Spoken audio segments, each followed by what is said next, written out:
Hey guys, it's Sagar and this is my unboxing and overview of the Samsung Galaxy S25 Ultra. Now it's been a while since I reviewed a Samsung smartphone and even longer since I've checked out their flagship smartphones. I believe last Samsung flagship phone which I purchased for a review was the Samsung Galaxy S10 Plus back in 2019. So yeah, it has been a while. Now this is not a review unit from Samsung and I have purchased it myself so I could review it on this channel. I bought this one from Samsung India's official website as they had some really good buyback and discount offers. Now before I did that, I went to one of the Samsung stores and got to check out all of the available color options for the S25 Ultra, and I decided to go with the titanium black color which I feel looks really good. I have ordered the 256GB storage variant, but Samsung had an amazing pre-book offer of a free upgrade to the 512GB storage variant.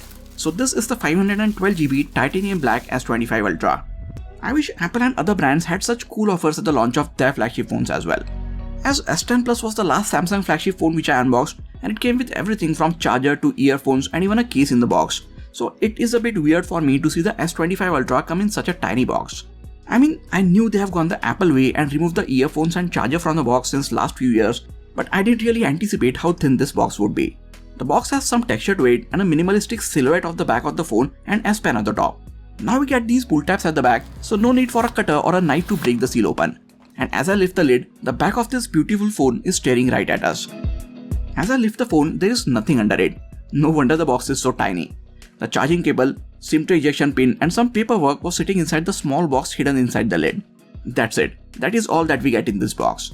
We do get this USB Type-C to Type-C cable with the phone, but some people have been saying that this one doesn't support fast charging, so I'll have to test it to check if it does or not. I'll update you guys about this in one of the future videos of this phone. Alright, let me get back to the phone. As I pick it up, I realize that it is a huge phone, but it doesn't feel as heavy for the size. I'm not sure about the exact weight at the moment. I will look it up and display it on the screen right now, but I don't think it weighs more than 215 or 220 grams, which seems pretty light for a phone of this size. And that weight also seems to be distributed pretty evenly throughout the phone. Now these new flat sides make it feel really good in the hand. I'm so glad that this phone also has a flat display at the front, as it leaves us with a big frame on the sides to hold the phone nicely. I believe Samsung has taken some design cues from Apple by going with these flat sides compared to somewhat rounded ones on the previous versions of this phone, and I'm really liking this approach. Google adopted it with the Pixel 9 series and that made it one of the best looking Pixel devices of all time. As we look around, there is a volume rocker and a power button below it on the right side, a couple of pinholes for noise cancelling microphones at the top, and the left side of the phone is left clean without any ports or buttons. This is for the Indian variant. The S25 Ultra, which is being sold in a few of the other countries, has an elongated cutout at the top of the left side for 5G antennas. The bottom frame of this phone is a bit busy. There is a SIM tray on the right side, another microphone, a USB Type-C port in the middle, a speaker grill besides it, and the S Pen in the leftmost corner. I have never used a phone with a stylus before, so I'm not really sure how useful it is going to be for me, but I'm definitely going to give it a fair try.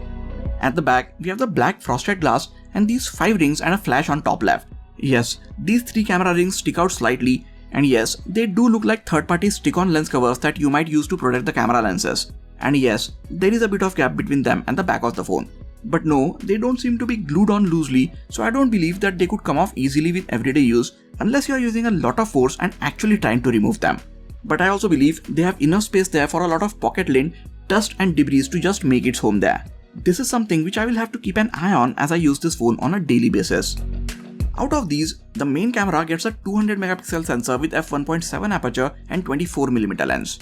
Then there is a camera with a 50 megapixel sensor, f1.9 aperture and an ultra-wide angle lens with 120 degree field of view. So the ultra-wide sensor gets a bump in the resolution from 12 megapixels on the S24 Ultra to 50 megapixels on this phone.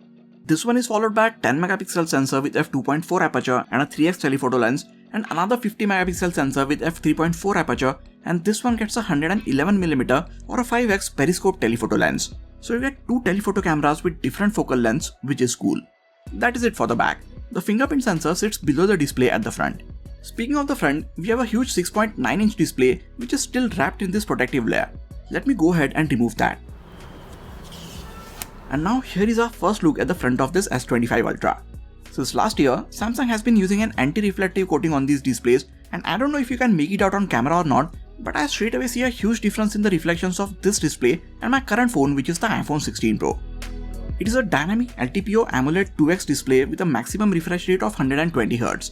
Out of the box, this phone is not set at the highest refresh rate or the highest resolution for that matter, So those are the first things which I changed in the settings. And now I can enjoy the display in all of its glory. It gets Gorilla Glass Armor 2 for protection, and I'm sure it is the toughest and the most resilient glass that they have ever made.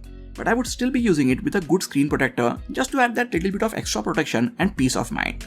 This is an amazing display. It gets pretty bright, and the anti-reflective coating on the top makes it look so much better compared to other smartphones, especially when you're using it outside. The bezels on this new one are thinner than the previous S24 Ultra, and I'm not sure by how much, but they have got to a point that you even forget about them being there, especially if you have a darker wallpaper and a dark overall theme. The ultrasonic fingerprint sensor which sits below the display is fast and responsive, and I like this one much better than the optical one which we see on most of the other Android flagship smartphones. There's a 12-megapixel front-facing camera with f2.2 aperture and a somewhat narrow 26mm lens, which sits behind the circular camera cutout at the top of the display. Specs-wise, this phone packs in all of the latest and top-of-the-line internals. It comes with a Snapdragon 8 Elite everywhere, which is an amazing chip, and in many ways the single most important reason for why all of the flagship Android phones are going to be so good this year.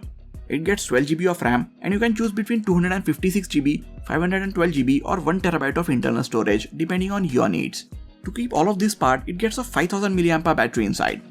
Now Samsung did not go with the newest battery tech which OnePlus, Oppo and some of the other manufacturers are going to use.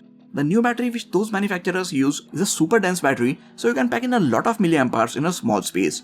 But sadly, Samsung is not using that battery. Hopefully the efficiency of the Snapdragon 8 Elite processor is going to help us squeeze out more usage out of this 5000 mAh battery. It comes with the latest version of One UI 7 which seems pretty smooth and is filled with a lot of AI features everywhere.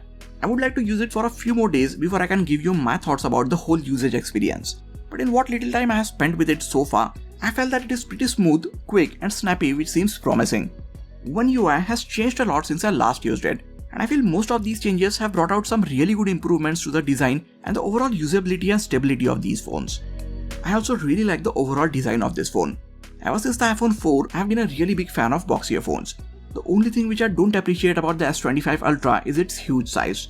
I wish it came with a more manageable screen size with a smaller overall form factor. But bigger display brings along some obvious advantages, and hopefully I will get used to, or at least not be too much bothered by it after using it for a few days. Now this might not be a huge upgrade over last year's S24 Ultra or even the S23 Ultra from before that, and I know there is a very small percentage of people who like to upgrade every year, and they are feeling disappointed and underwhelmed with this upgrade. But majority of the people come to these devices from a much older phone, or maybe they are switching to Samsung from some of the other manufacturers, and I believe they will really appreciate all that this new S25 Ultra brings along. Alright guys, this has been my quick unboxing and overview of the Samsung Galaxy S25 Ultra. I will be using it for the next few weeks, testing out its cameras, comparing it with other flagship devices, and have a lot of videos for you guys. If there are any specific videos that you guys want me to make about this S25 Ultra, please let me know in the comments, and if you are looking to get one for yourself, I will really appreciate if you get it from the affiliate links in the description section. That is it for this video guys. Please hit the like button if you enjoyed this video and subscribe to the channel for a lot more quality tech videos like this. You can also check out some of the other videos from this channel. This has been Sagar, and I'll catch you guys in the next video. Take care.